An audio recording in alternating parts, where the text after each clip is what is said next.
everyone, welcome back to Logging It channel. Today for this video I will be showing you how to download Skype on your PC or in your laptop. So for that what you need to do is you need to tap on the start button over here at the left side of your screen.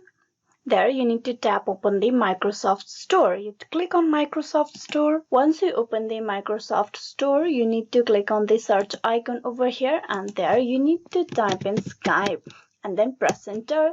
This will give you the search result for the Skype on the Microsoft Store. Here you can see the Skype application. You click on that. Here you need to click on install. With that, the downloading process for the Skype will begin.